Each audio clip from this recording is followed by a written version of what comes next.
I'm going to be continuing my series about American military bases in Latin America. And this time we're going to be talking about one in South America.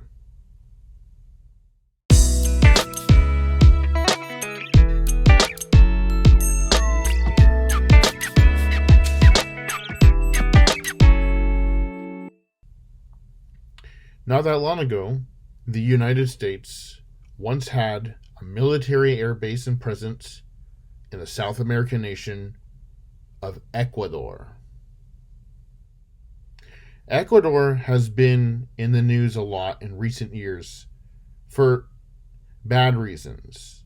Ecuador is in the news because it has become a very violent, out of control, unstable country now, where there are jailbreaks, political assassinations, out of control crimes and drug trafficking gangs, murder and homicide, and of course a lot of poverty.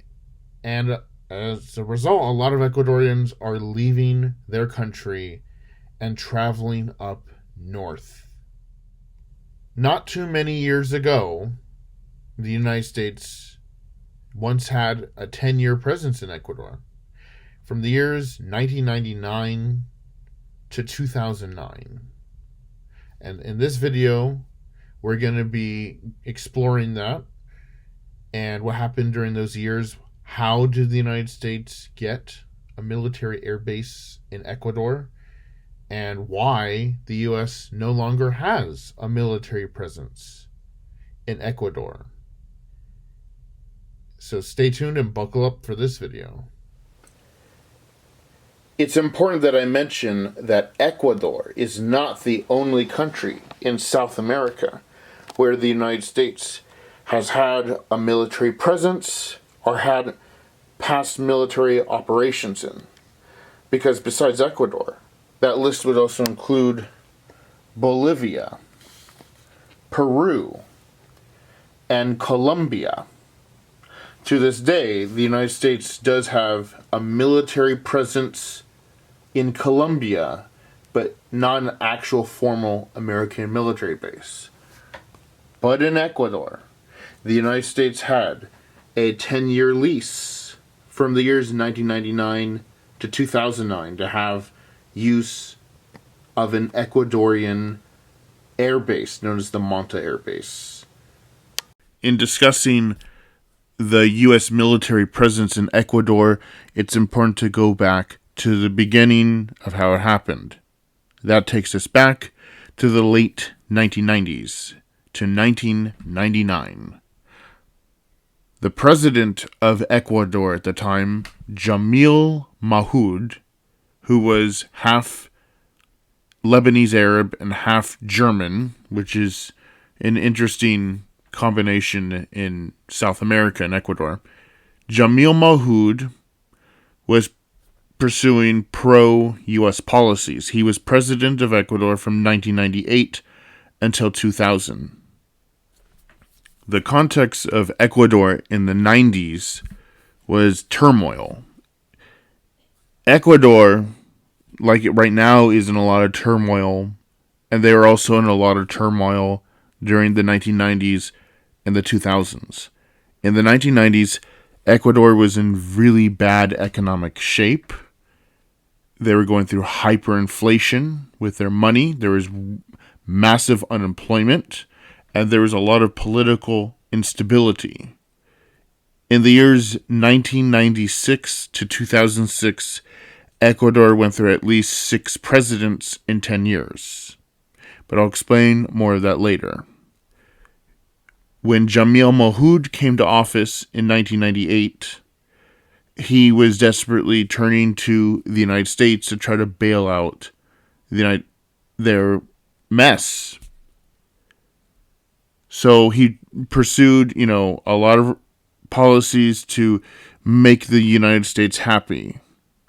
One of those things was granting a 10-year lease to the U.S. military to use an Ecuadorian military air base called the Manta Air Base at the Eloy Alfaro Airport, so the U.S. military could use it and lease it for 10 years. Another thing he did was in 1999, during their financial crisis, he also pursued negotiations with the United States to drop Ecuador's currency, the sucre, and make the US dollar the new currency of Ecuador. And this proved to be very unpopular.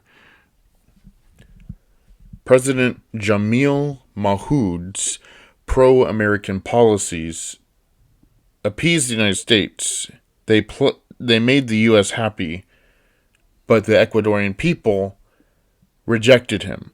And in January 2000, he ended up being overthrown in a coup by a group of Ecuadorian military officers and a bunch of civilian protesters who joined forces together and stormed the Ecuadorian Capitol building and forced him to resign.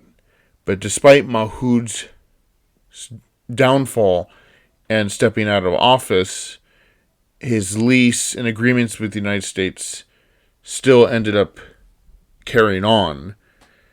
And Ecuador made the US dollar the official currency in 2000.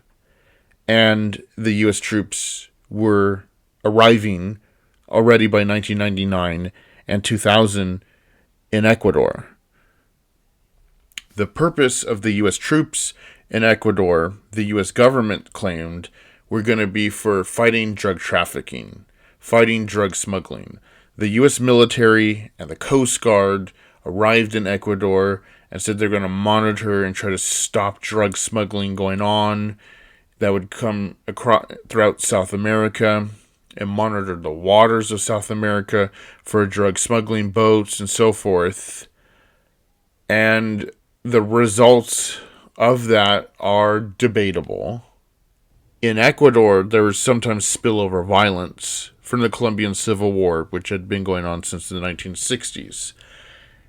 And some Colombian insurgent groups sometimes made camps in border areas of Colombia and Ecuador. And it is alleged that the United States military, when they were in Ecuador, helped do surveillance planes and so forth to find and uncover Colombian insurgent presence in Ecuador on behalf of helping the Colombian government find them. During the majority years of the U.S. military presence in Ecuador from 1999 to 2009, things did not stabilize in Ecuador. From 1999 to 2006, during 7 of those years, Ecuador kept going through more temporary presidents, from Jamil Mahoud and later President Lucio Gutierrez in 2005, being forced out of power because of mass protests against him. Things did not really stabilize in Ecuador, and their economy was still a mess even after bringing in the US dollar. And things didn't really start stabilizing until President Rafael Correa came to office in 2007, and that is when the U.S.-Ecuadorian relationship started changing in a new way. One of the major breaking points that happened was in 2008, when the Colombian Air Force carried out a preemptive strike in Ecuador against a camp of revolutionary armed forces of Colombia group, killing some of them without getting permission from Ecuador to do it. The president of Ecuador, Rafael Correa, condemned the Colombian strike in Ecuador. And there is also a lot of blame that the United States military in Ecuador helped the Colombian government find that camp. And then there were a lot of Ecuadorians who started resenting the U.S. military presence in their country even more. And there were allegations that some U.S. servicemen in Ecuador engaged with prostitution and other immoral acts. And President Rafael Correa decided in 2009, after these incidents, to not renew the release for the United States military. He also once said, we're open to allowing the base to continue if in exchange that Ecuador could have a military base in the United States. And of course the United States said no to that offer, which was also kind of a joke that Correa was telling. The United States military ended up having to pack up and leave Ecuador in 2009. And it was around that time also when Ecuador was briefly going on more of a path of stabilization, particularly during the years 2007 to 2017. Things were looking better for Ecuador at the time, with a little bit of economic stabilization and lower crime rates. But really around 2019 and 2020 is when things started taking a turn for the worse again in Ecuador. And now they're again in a period of turmoil and crisis, but even worse off than they were in the 90s and most of the 2000s, because their murder rates have never been this bad before. And what is the future now for Ecuador? Time will tell. I can't predict that.